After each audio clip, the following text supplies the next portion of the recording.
Awesome. So I want to kick it off with the introduction about VariMax again. So VariMax is a cloud-based solution that makes nitrogen and irrigation recommendations easier for agronomists and farmers.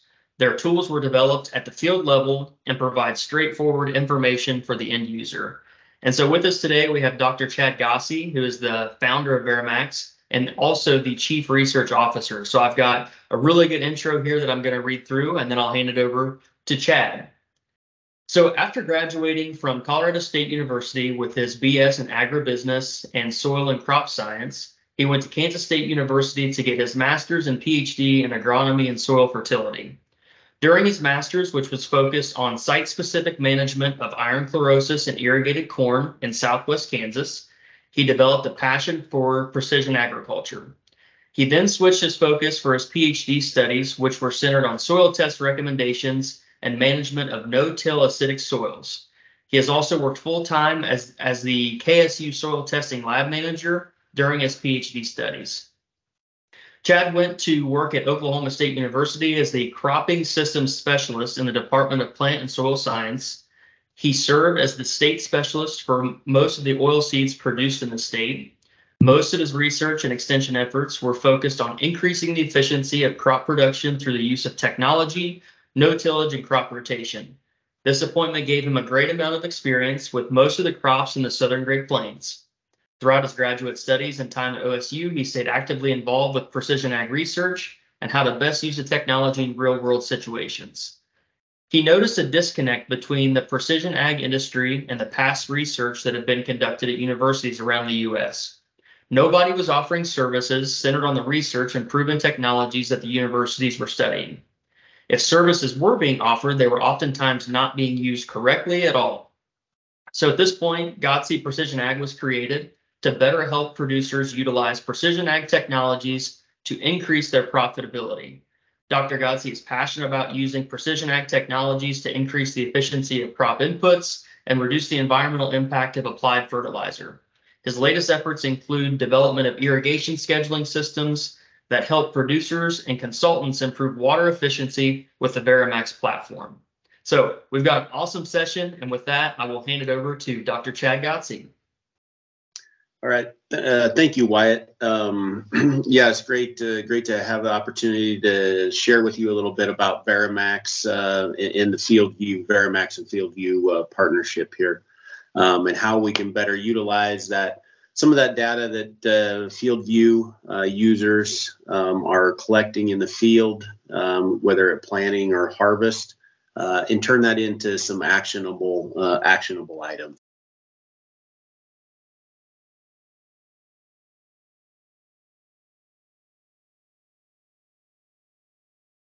Hey, Chad, you went back on mute there. Sorry about that. Quick, give you a brief overview of VariMax in general. So we typically claim we have three solutions. One is nitrogen check, which obviously is what we'll spend the majority of the time talking and discussing today. That provides real-time nitrogen recommendations throughout the season. And we'll get into at the end of the presentation a little bit about how those in-check recommendations actually are pushed back to FieldView accounts and viewable in FieldView. Yield Mark is kind of VariMax's version of a weekly crop health. The one thing that is unique about this is that it's provided in bushels per acre. So this is in the case for corn and wheat. We have this ability. So we utilize Planet Labs imagery in delivering those on a weekly basis to our customers.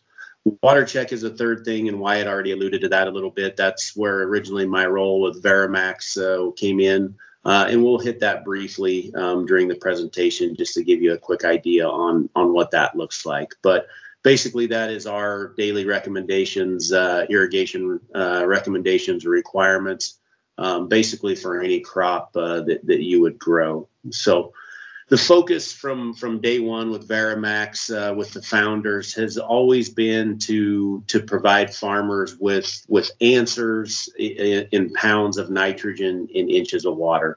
I think as agronomists, we all get frustrated with just more data layers. And I know especially from a farmer standpoint, I know on our family farm, it's frustrating to just be provided more data and not actually a solution coming from that data. So we've always put great importance on keeping it simple and delivering those recs in pounds of nitrogen or inches of water.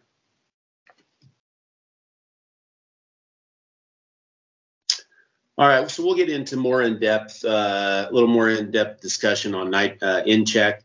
And please, like Wyatt mentioned, please type in questions, comments as we go along. It'll make a lot better interaction or interactive rather than me just talking for 30 to 45 minutes. So appreciate anything as we go. We'll try to address them as we go. The in-check system can kind of be thought of as several data layers. Some of those collected in FieldView, some of those input, in the off season, some of those collected in real time, but a combination and collection of data layers, basically ultimately resulting in an output of a nitrogen recommendation. We'll go through these a little bit in depth, and then we'll get into examples of how farmers typically utilize in-check. So the first data layer we often ask for is nitrogen credits. Most everybody knows what these typically would look like. They may be soil residual nitrate samples from fall or winter or early spring. It may be a legume credit or manure, compost, things like that. So that kind of encompasses anything you want to provide a nitrogen credit for in that cropping year. So we always encourage people that really want to maximize nitrogen use efficiency to credit anything and everything they can think of to really enable the system to work and create that maximum efficiency. Satellite imagery is the second piece. And it's not necessarily the most important piece or data layer by any means, but we do use satellite imagery. And I alluded that we utilize Planet Labs imagery, so relatively high resolution. And then depending on where you're at in the country or the world, it may be every day, maybe every 2 to 3 days that we get a satellite pass. But is what that satellite imagery is doing is it provides us an idea of, like I mentioned earlier, that overall crop health, what potential is currently there based on what that growing season has done, or impact, how that growing season has impacted that crop yield potential. So, we all set out with 250 or 300 bushel yield goal, but maybe we have a hail event, maybe we have 8 inches of rain in a week period, lose a lot of nitrogen through leaching or denitrification. So that satellite imagery is going to be a reflection of that ever-changing yield capacity or yield potential. So plant population, and I'm sure we'll have some questions on satellite imagery. We'll come back to those when they come up. But plant population is the other or another layer that we ask for. This could be as simple as your target, your as planted maps, or your target population. We have some users that actually upload their drone-based stand counts from various providers. There's several providers on the market now that will do that. Some individuals have their own drones. So it really depends on what your goal of it is. But the higher resolution stand counts we have, the more accurate the recommendations are coming out of it. So I'll be honest, majority of our people will just enter their target stand counts, or maybe 1,000 under what their target was, and enter that. So it can be as simple as you want to make it. Hybrid is something that we ask for, obviously, in the case of corn. This is basically to be able to model crop growth stage.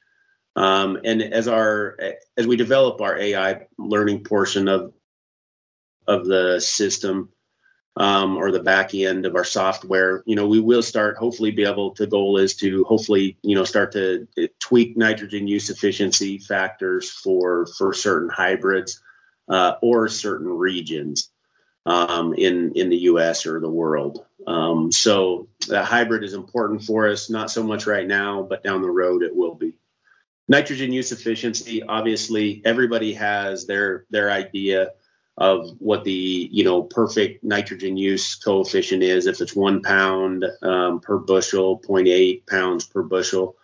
So the system is it's not set on using one coefficient, so to speak. We do have the ability to tweak those based on region, based on management practices, hybrids, things like that. So that's a data layer that's working in the background, not necessarily user entered, but we are considering that while we're producing that nitrogen recommendation. Historic yield data is an important layer. This could be a simple thing as last year's field average. It could be historic management zones. A lot of people will, utilize historic yield data out of FieldView to create management zones. So this could include that. And so this is factored in. I always use out west here in Colorado, western Kansas. We obviously have a lot of high pH spots. So that's a classic example of, we know the yield potential in those areas are always going to be significantly lower than the field average. So identifying those areas and realizing that we don't want to push those areas, we're always looking at that in the background, or sand hills, things like that. So the last layer we'll talk about a little bit, and this kind of feeds back into the satellite imagery piece. The real-time yield capacity. So you'll probably hear the term yield capacity a lot throughout the presentation. The term yield capacity basically is our definition of what potential or what capacity does that corn or wheat crop have to produce, X number of bushels on this given day. So that's kind of how we define it. So if we get a call from Iowa today to say, hey, could you run an in-rec or in-check on this field, we're obviously going to look back at the most recent satellite imagery, determine based on all this the data layers that we have, and say, hey, the current yield capacity we think is 230 bushels. So we're going to fertilize for that 230 bushels, just as an example. So there's a lot of other minor data layers that are working in the background, but the layers that I've talked about here on this slide are the most important pieces of that puzzle. Wyatt, it looks like we have one question or comment.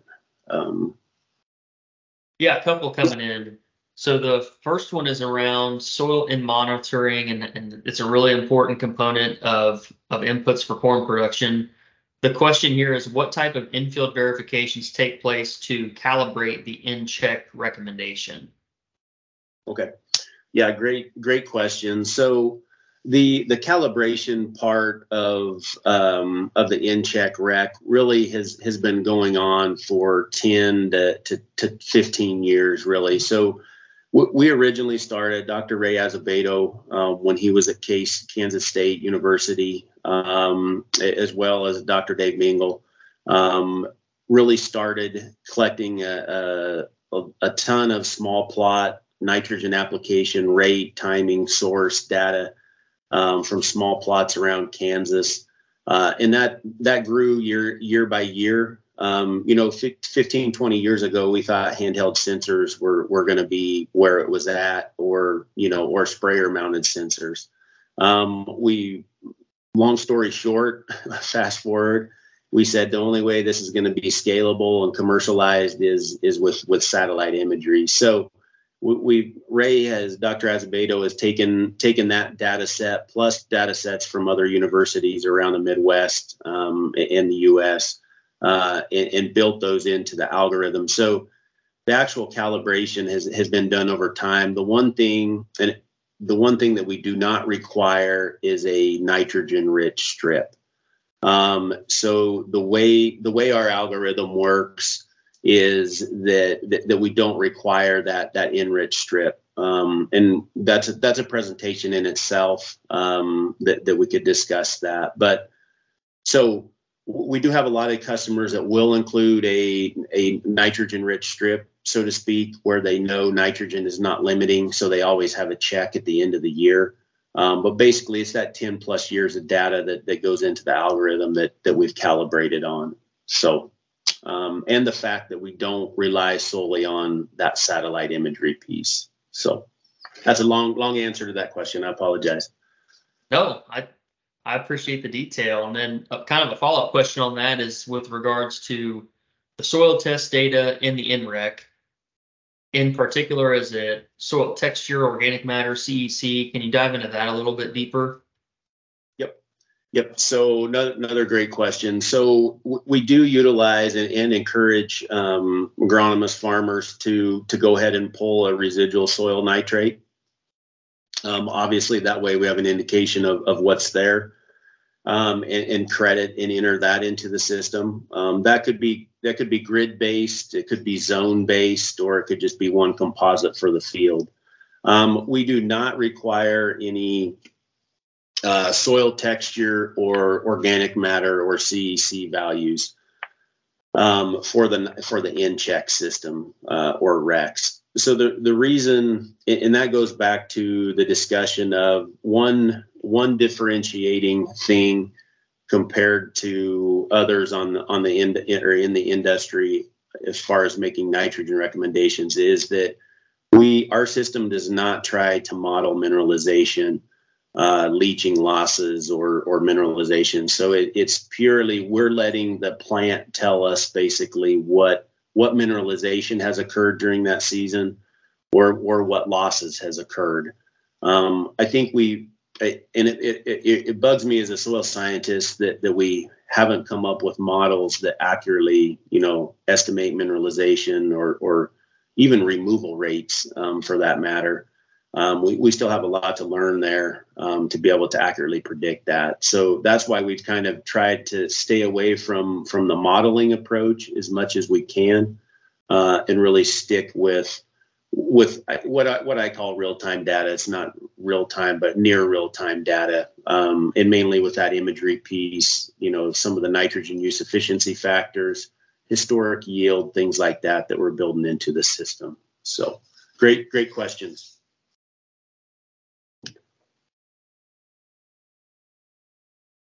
All right. This is there's several ways when we initially sign up a partner agronomist or even an individual farmer directly. There's a lot of ways that they utilize in-check or incorporate it into their management strategy. Everybody already has their kind of set way as far as managing or monitoring nitrogen. Maybe it's tissue sampling or things like that. But we see that there's always room for a little bit of improvement. And that's where we encourage people not to take a 180 degree change in how they manage nitrogen, but utilize in-check to maybe tweak certain areas of their nitrogen management program. So I have 6 things listed here. We're going to go through these with kind of a specific example for each one that hopefully will illustrate how it could be used. It's not a set in stone thing. It's got to be used like this, but try to give everybody a better idea on what the possibilities are. So really a lot of our first year users will just kind of use in-check as a monitoring tool throughout the season. So this is an example from western Nebraska, very sandy soil, typically fertigate multiple times during the season. So I have to worry about leaching, things like that.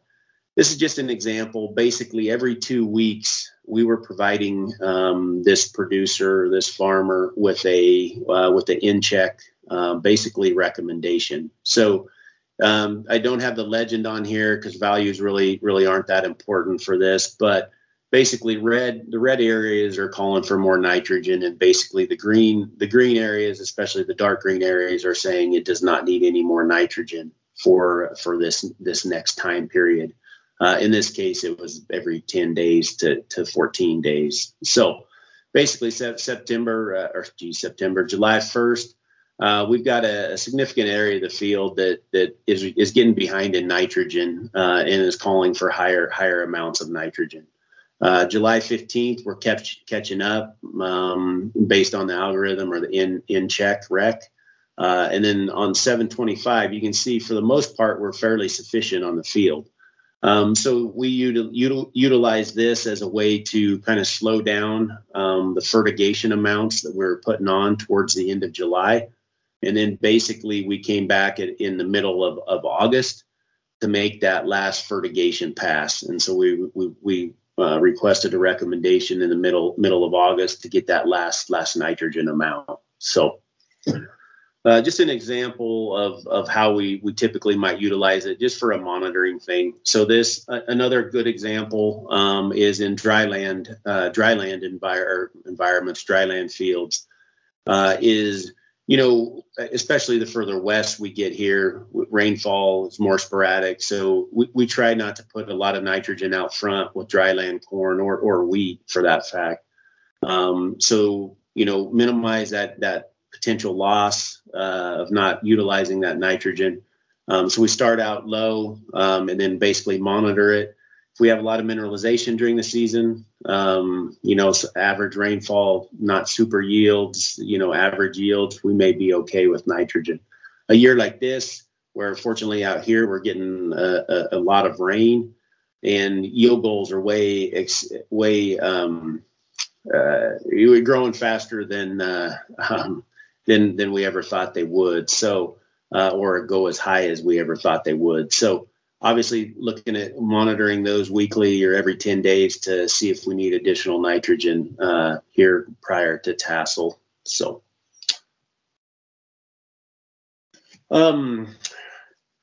fertigation is the next example I'll give you.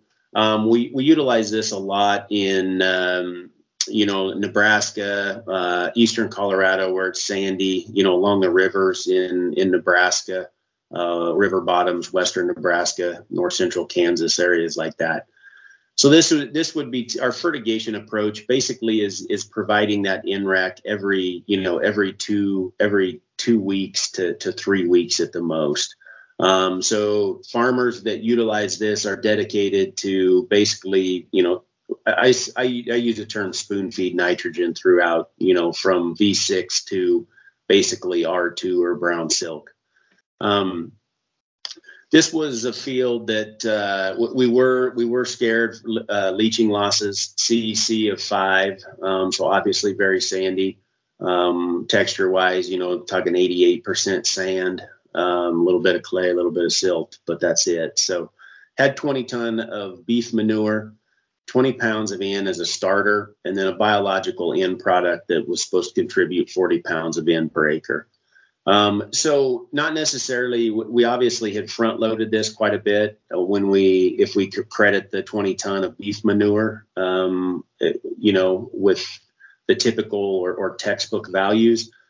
You know, when I see farmers or most agronomists, you know, think about crediting manure, I think we're usually very conservative in what we credit nitrogen on those manure or composted fields, and that's just because there's a lot of unknown, right? What we could have lost if it's just surface broadcast in the spring, warm, you know, sunny day, windy. You know, we might have volatilization losses for 2-3 weeks before it gets incorporated. I've seen that happen a lot. So a lot of unknowns, but we went ahead and credited. I believe it was 150. I think it was 150 pounds of N for that 20 ton manure, based on the analysis that we had got back from a soil testing lab. So we had quite a bit of nitrogen out there up front. So basically we really weren't We wanted to side dress a small amount at V8, and then basically just put the rest through the sprinkler throughout the remaining of the season. So you can see three pictures or images displayed here. So one of the things on our dashboard or tools that a lot of guys like is the nitrogen application record. So the blue line is the theoretical estimated in uptake curve. So this is based on that Purdue research, Midwest research, based on, you need 25 pounds at a certain growth stage, theoretically. So the yield goal for this field was 240. So assuming 1 pound of N per bushel, we do make that assumption just for this graph. You can kind of see that really from V9 on, the red line, that the nitrogen applied, we actually were below what theoretically we needed to have on that field. So just it gives the guys, farmers or agronomists, a quick visual of, where am I at and where should I be? So obviously the guys that split apply more, they utilize this graph a lot more than others that just put a nitrogen on once or twice. But a good visual. So you can see we were well below. Producer, I'll admit, was a little nervous, and basically it was from crediting that manure, the theoretical amount. So we did our last fertigation around just prior to brown silk, somewhere between R1 and R2. Basically, it came back with saying we needed an average NREC of 18 pounds. So we always visualize or display the variable rate prescription. Most of the guys that fertigate will just use that average nitrogen recommendation. So in this case, it was 18 pounds. So the third image on the screen is just that yield capacity that I was referring to earlier. So this is saying that we have an average yield capacity of 249. So in essence, that's what it is basing that nitrogen recommendation off of. And that yield capacity of 249 is coming from those years of research and small plot data that are built into the algorithm. So Wyatt, I see we have another question. Yeah, I think you started to hit on it and there at the beginning, but just to confirm, the question was, is a fertigation application made after each in-check in this example, or is it feeding the grower the recommendations and updates? So maybe, I guess the question is just asking, do we automatically do that fertigation application, or is it make the recommendation and then the grower kind of decides what they want to do? Yep.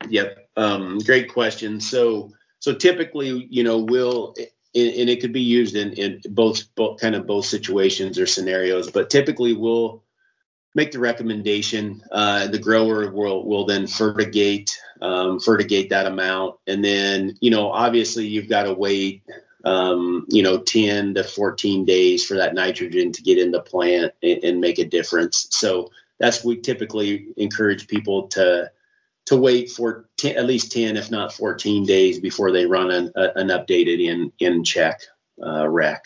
So, and as far as I mentioned, most people will use that average NREC. If nitrogen is cheap, or corn price is high, then you may fertilize for that highest need area. So in this example, in the lower right hand corner, 21 pounds of N, which there's not a big difference from high to low, but if you have 10 acres in that 21 or 15 acres out of the field that are in that 21 range, you may want to fertilize for that lowest yielding or highest amount needed area in the field. So, yep, good question. This example is for Sidedress. So, and this could be really from a V6 time frame clear up until R2 if you're using Y drops on a sprayer. or some kind of sprayer attachments to get that high clearance and put on nitrogen later. We utilize this a lot, really from really across the U.S. Probably obviously the further east you go, the less nitrogen split applications are made. So their last nitrogen application is Sidedress time, whether that be V6, V8, or right up to VT or a little later. So the one thing we do encourage always is we always recommend going as late as possible with the Sidedress application, and that's just because the longer we go or the closer we get to harvest, the better idea we know of what those true nitrogen needs are based on what that yield capacity is. So if we go out of V4, V6 with a Sidedress, like a lot can happen between V4 and VT, whether it's drought stress, hail, or maybe yield capacity, is never had a day of stress from V4 to VT. Been ample rainfall, temperatures have been ideal, things like that. So we always do encourage people to go later if possible. This example is for a 125 acre field in Nebraska. CEC at 10 milliequivalents per 100 grams. Basically had 20 pounds of N as a starter and 40 pounds of nitrogen as a biological. So that's all they had on. Basically, this was V6, V7 time frame. He wanted to put a majority of his nitrogen on with this Sidedress. Wasn't willing to commit to another application later, whether it be fertigation or another Sidedress application. So this is basically what we created for him. So the data layers we took into account on this recommendation was a management zone. So we had certain areas in the field that were historically 85 to 90% below the field average. And so we took that into account, use that as a data layer when we were processing that in-check rec. So this was his corresponding in-rec, exported it out of the system in a generic shapefile with a low limit of 10 gallons and a high of 45, I believe was the high. So kind of give you an idea on what that looks like as a Sidedress application. One of the things that I mentioned was the monitoring of biologicals, and I think 5, 6. I guess one thing I failed to mention, VariMax. We initially 7 years ago is when we started commercializing the in-check side of things.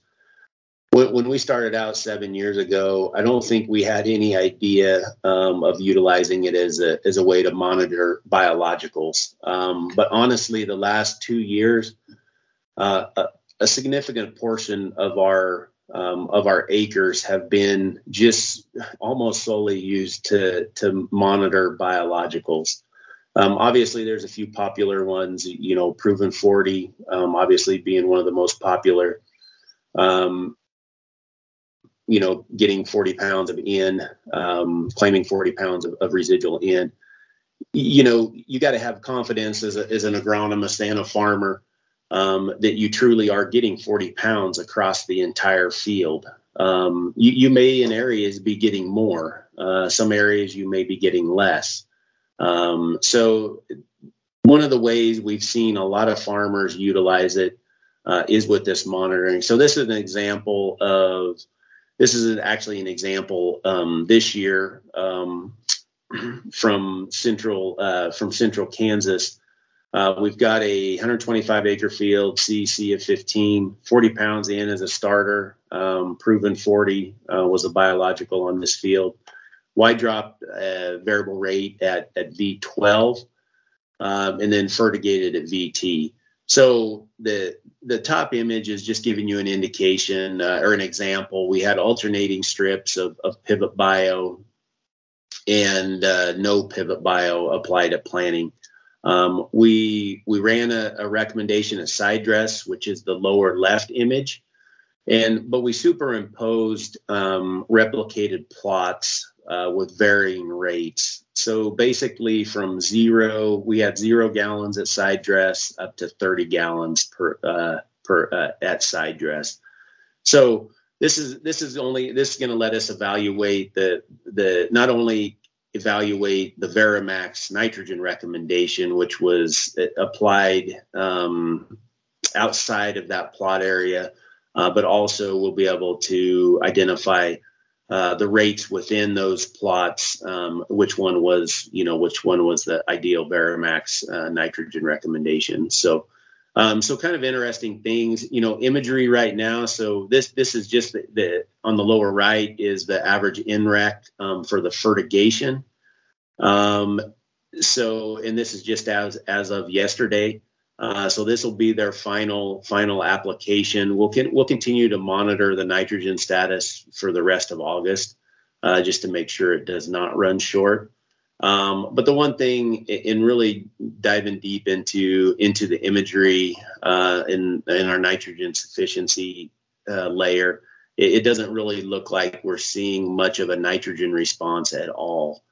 So indicating some of the 0 in checks are starting to show up a little bit in the latest round of imagery. So it's going to be interesting to watch this throughout the rest of the growing season. So this is another example. This was from Nebraska last year.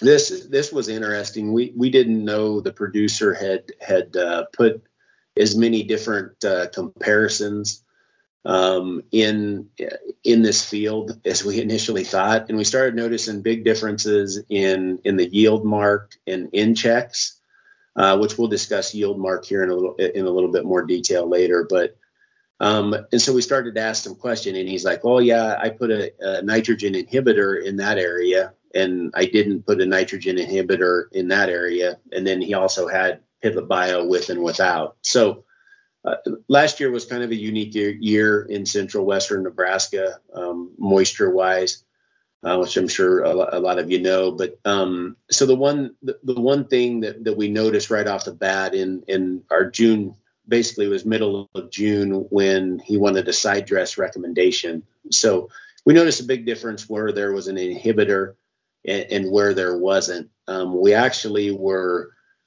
starting to see indeficiencies in certain areas of that field, and that's when we discovered that he had nitrogen inhibitor on some of those areas. So, long story short, we basically even things out. Some of that nitrification inhibitor nitrogen was a little slower being released, which it was showing it was working the way it should. Started to even out in July. And then based on our recommendations, basically able to get that field equaled out a little bit towards the end of the season, with little impact on yield. This is just showing where the as planted map that we basically utilized in the system. This is what we used for the stand count in this instance. Uploaded it into the system as a data layer. So when we look at some of the specifics of this field and how it yielded, 2022, so early season nitrogen, it was loaded up front quite a bit, 100 pounds, 110 pounds of 32 at strip till, proven 40, then 53 pounds of synthetic fertilizer at planting. So theoretically, we had 163 of synthetic fertilizer at planting. Then basically monitored. The one thing we did not have for this field was residual nitrogen. Obviously, he had a fair amount, I would say, of residual nitrogen in this field because we only put on 15 additional pounds of N as 28 through the pivot. So obviously, when we look at the yield maps, actual yield over the scale was 243 bushels per acre. And so we did this with 218 pounds of N, and that included the proven 40. So obviously I said that I indicated that this guy did not have a residual nitrogen sample in the system, but obviously there was residual N there. Pretty good efficiency for that fact. The one thing with the yield capacities, and I'll be honest, I'm surprised nobody has put it in the chat yet, is how accurate are those? We don't claim that they're 100% accurate. We utilize them to give agronomists and farmers an idea of is it above or below what their yield goal is for the season. So don't get tied up in the bushels like, oh man, it was off 3 bushels. That's terrible. How could you be off that far? You utilize it as a, man, I'm above average or I'm below what my intended yield goal was. So that kind of concludes some of the specific examples I have. I'm going to kind of transition into yield mark just a little bit to give you kind of a wider view of what the system, what the VariMax system can provide if you're an individual farmer or if you're an agronomist or consultant. Like I said, yield mark in the beginning was a way to track kind of yield capacity through the season, and it's kind of our version of crop health. So obviously the image on the left is a August 22nd of last year image from a irrigated field, average yield capacity of 249. The yield track on the right is those observations. So we automatically run a yield mark every basically Thursday night and Sunday night. So if we have a cloud-free image from the last 5 days, we will post a current yield capacity estimate. So you can see that yield track is basically plotting those over time. So the blue line is current or this season's yield capacity. The green line is yield goal. And then the red line is your average yield history. So this was actually from one of my fields that I scout routinely. So as an agronomist or a farmer, as how we utilized this last year was, I looked at this and I said, man, early season, not surprising early season, we're building canopy, biomass, things like that. But you want that a steady increase. You'll notice the mid-June, mid-June kind of dip or kind of just plateaued for a while. Corn struggled a little bit during that time. But the one thing, got to middle of the season, late season, and man, our yield capacity never got to that yield goal or above that yield goal. So I took that as an indication that, hey, this crop does not have that above average yield potential. So some of those late season or not nitrogen only decisions, but maybe it's foliar applications of some micros or something towards R1, R2 time frame or even R3. Maybe it's late season fungicide for just crop health benefits. We decided like, hey, we're not putting any more dollars in this field. We're going to put them somewhere else where we think that potential has been higher throughout the season. So just one way that guys, agronomists, farmers will typically use that graph. So, and it's kind of a good report card at the end of the year too. In that you can look back, sometimes you forget what happened in May or maybe how good something looked in June or how poor something looked in June. I know I usually forget how bad things maybe looked if it was a cool spring and then get really excited, come August when ears start to developing, but I always forget that corn struggled early. And usually when we see that, we don't have anything exceptional, but sometimes I'm proven wrong though too. So, Wyatt, looks like we have another question. Yeah, question around your yield goals and targets. So do you manually enter the yield goal? And from a yield history standpoint, how many years of yield data are you looking at? And then is the grower able to select or deselect what years they want as a historical mark? So maybe take out a really, really dry year or a really exceptional year. Can you expand on that a little bit? Yeah, good question. So as far as the yield goal goes, that is a data, user entered, and obviously could change year by year or change throughout the year. But yeah, that's user defined, just one simple entry, 250 bushels, whatever you want to set it as. As far as the yield history portion of that, so you can use as little as 1 year of yield data, or you can utilize 3 years if you have it, 5 years, whatever you have that is representative. The only thing we say is just keep in mind, is that yield data representative of what you typically see in that field? So, and from a field view standpoint of getting those,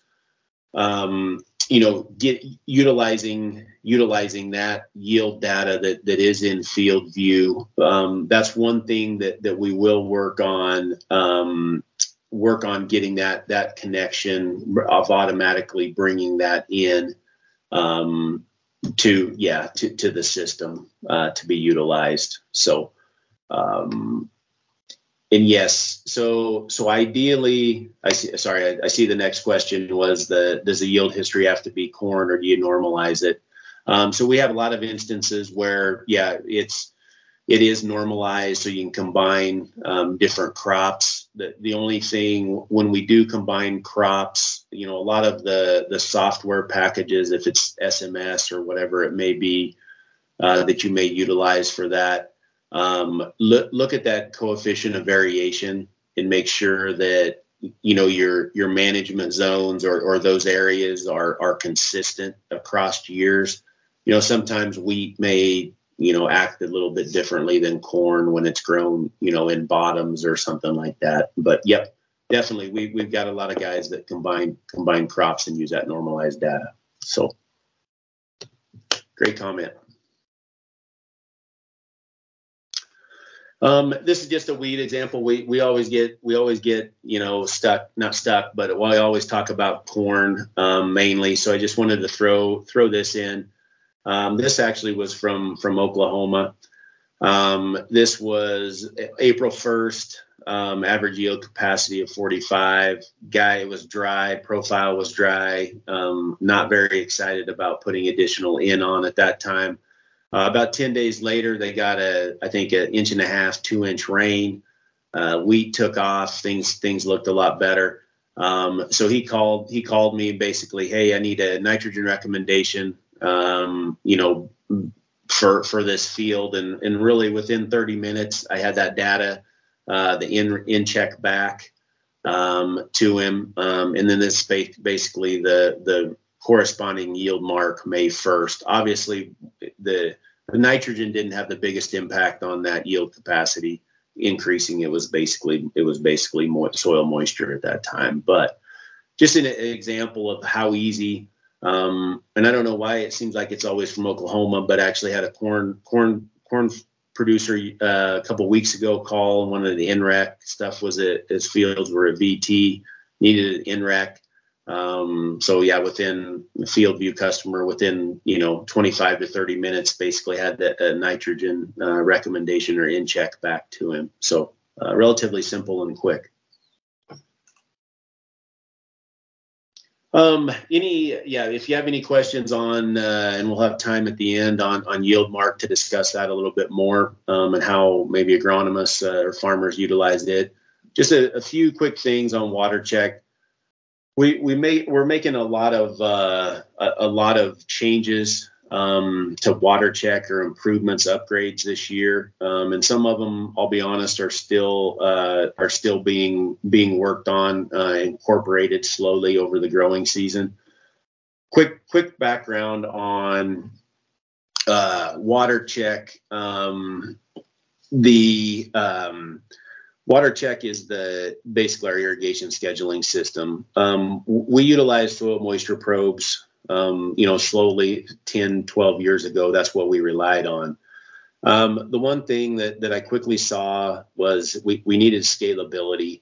We needed farmers to utilize a tool on every field of their entire operation. And obviously in the case of corn, soybeans, the regular commodity crops, we needed things to be affordable on all those acres. So we really went back to the drawing board and actually went back to some of the original ET or evapotranspiration work, transpiration that was done, 20, 30, 40 years ago even, and started evaluating on that and figuring out how we could make that more accurate, easier tools to use on a daily basis. And then it had to be customizable for operations. I mean, out west here, we've got low water volume wells. So dealing with that versus maybe further east where you have high capacity wells. And then even in dryland environments, rain-fed environments, like, we wanted something that was usable in those areas to just come up with so they basically had an idea of how many days have they been in stress, throughout the growing season. Because that has an impact, obviously, on yield capacity. And so to develop tools like that. So the images I'm showing here right now. So currently our ET-based system is basically just for the entire field. As we roll through the rest of the growing season here, we'll be putting out basically field scale water use maps, daily water use maps, estimated water use for the crop. And then ultimately where we want to be in 2024 is providing a season-long ET across that field. Obviously, we're incorporating satellite imagery into this, soil water holding capacities and things like that. I'm not going to go into this in great detail. Obviously, just like InCheck, we're utilizing multiple data layers. We are an ET-based system, so we do require irrigation, rainfall inputs, things like that. Our effort this year is focused on making those entries more easily done, quicker for farmers to do, and that's where we're developing those APIs. We're in the middle of getting the AgSense, both the AgSense and Ranky API active. Hopefully that will be done here in the near future. I know we have a lot of users that are patiently waiting for us to get that done. The one key thing I'll point out here is the local weather data piece. So ideally, we like weather stations within 7 to 8 miles. We do have people that use a system that do not have weather stations. They rely on our DTN weather API connection. So. And then the other thing is soil texture. We want guys to take an actual soil texture sample and send it in. Because the one thing that I think we failed at with soil moisture, measurements or irrigation recommendations in the past, and it's getting better, but the one thing we've really failed is when we just generically call something a silt loam, and assume it holds 2 inches of water, in a foot of soil. There can be a wide variability in water holding capacity in a silt loam or a sand loam, sandy loam for that matter. So things like that, particular based on the field, things of that nature. So obviously we have our own mobile app. Our software is cloud-based, so we have a internet or website interface. And then our mobile app, this is just some screenshots from our yield mark InCheck. Like I said, we try to keep it simple. If my 72-year-old dad can't pick up his phone at the beginning of the growing season and remember how to use the app, it's too complicated, and we've got to go back to the drawing board. So try to keep it simple, as few as clicks as possible, but to deliver you farmers and agronomists that actual recommendation in inches and in pounds of N. So, I think, Wyatt, I'll kind of summarize, and then we got a few minutes for questions. I think why VariMax is unique compared to some of the other nitrogen, especially nitrogen models and stuff that have come before us. It really was built from boots in the field. All the co-founders of VariMax were and still are, active agronomists. So they continue to have boots in the field. And then you look at our retention rate, 90-95% plus retention from year to year. And with those early adopters, that I think that's impressive, but it is because we feel like we're delivering a solution for them, and not just more data. So one question we always get is, well, is it scalable for large farms? And we've tried to make it so it's affordable for small farms, but yet very accessible and scalable for large farms in the 8-10,000 acres or and up. So I think with that, I'll kind of turn it back over to you, Wyatt, and we can answer any questions. I guess the middle screenshot there is from basically the recommendation that is back in FieldView.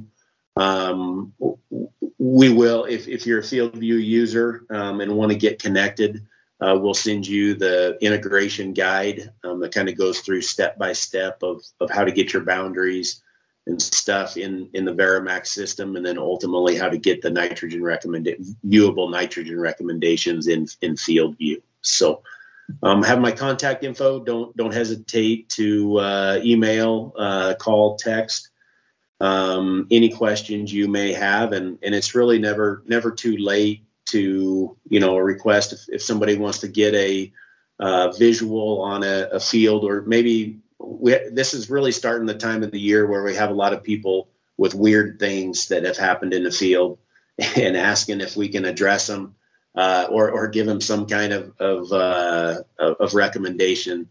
I spent most of yesterday giving a nitrogen recs on slightly hailed corn in Nebraska and in Colorado. So like I said, we customize a lot of the stuff that we do, and not afraid to deliver a in-check rec. So Wyatt, I'll turn it back over to you.